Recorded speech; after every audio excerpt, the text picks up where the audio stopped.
If you have a camper, do this.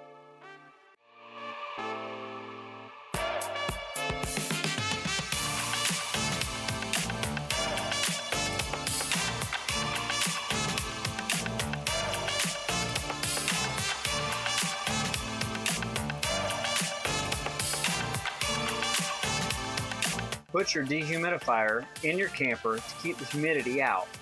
Run the drain into the shower. And crack your gray tank to let the water from the dehumidifier flow out.